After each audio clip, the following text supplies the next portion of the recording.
Today I don't really have much to talk about, but this is probably one of the biggest things that really puts me in a situation to where I have to rethink the idea of intelligence and what people call intellectuals.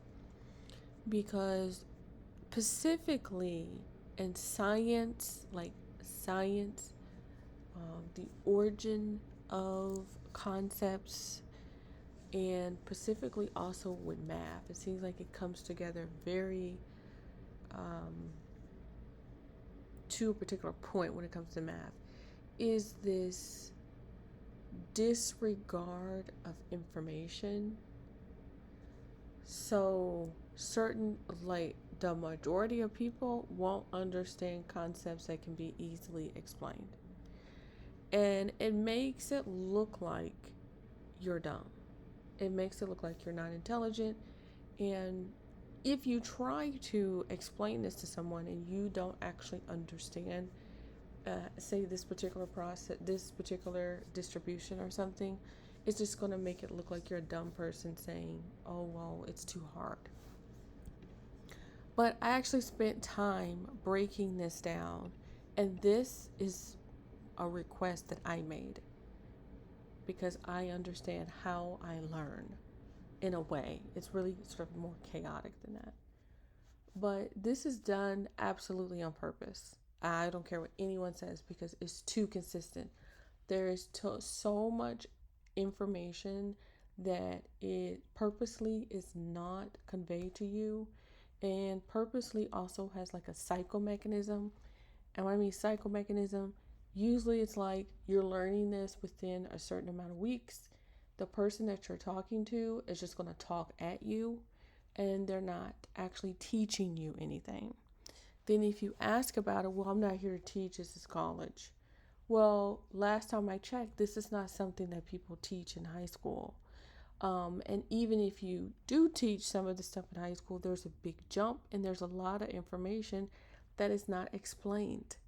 And people should be fighting for office hours trying to get this information. And perhaps also, they shouldn't have an institution where you have pretty much mathematicians or people that teaching classes that they shouldn't teach, like 10, 5, 6 classes that they shouldn't teach. Once upon a time, professors could really just teach 2 classes or even one and be good. Now they're learning worksheets and learning material or having to create material themselves and then teaching a class. And there's other political stuff that's tied to that. Like, I'm pretty sure you guys know a lot about academia and how that connects to other stuff, especially in this time.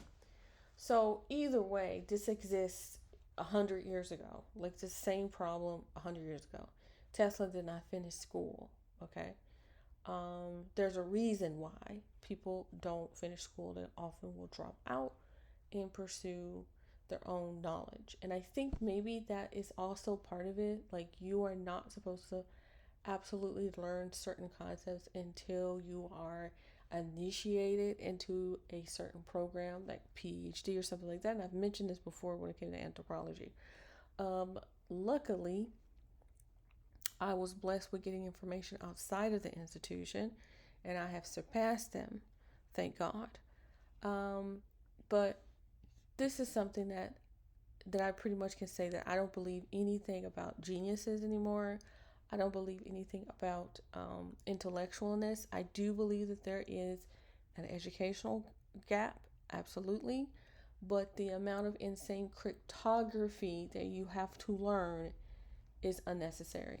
So let's go ahead and talk about that. So this says an insightful way to challenge the term randomness. I don't think that that's a term that should be challenged. Randomness literally means random. It means random. It doesn't mean inconsistency. Inconsistency is what it's trying to explain. So it says the data is not technically random. It's random in the sense that the location or times of the points are independent of one another, and that the overall pattern is strictly governed by the mean rate. How is that translated to anything? what English is that? That is the English of whoever created this model.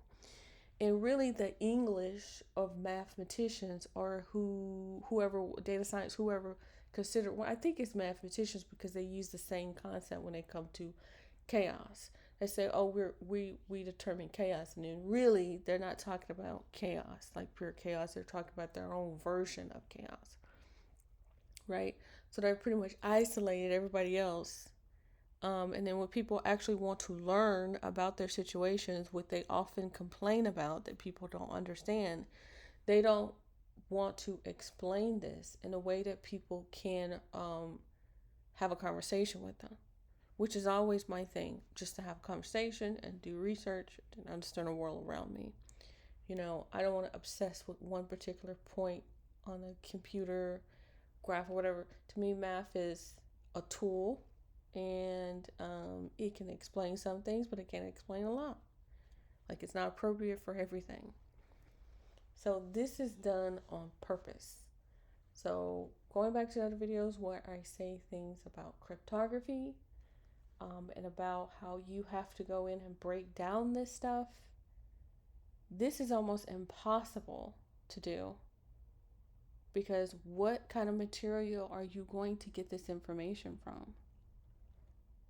It's nuts. So anyway, randomness is not randomness. It just means inconsistent. And this is what it's talking about. Like, there's more data points at particular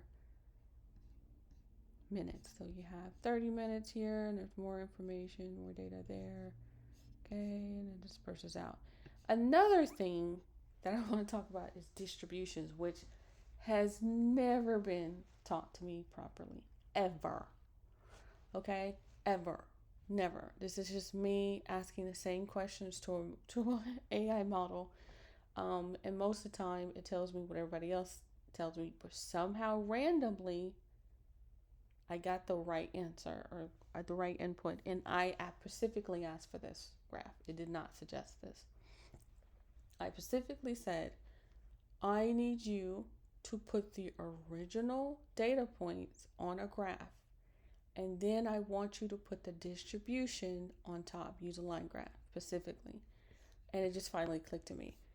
Distribution is basically almost like a pie, where it's cutting through the particular data points, and it's making the shape, because it was about the shape parameter. And I'm like, how do you make a shape? How does this mathematical thing make a shape? It doesn't make sense. And it basically, it doesn't make a shape. It just gets the meme, and then it projects it onto a y and x axis. It doesn't do anything as far as like creating a shape or geometry. And it's not a true shape, because there's data that's not being intaked into this particular distribution. Anyway, so that's it, and that's all I have to say. Hope you guys have a great day. Bye.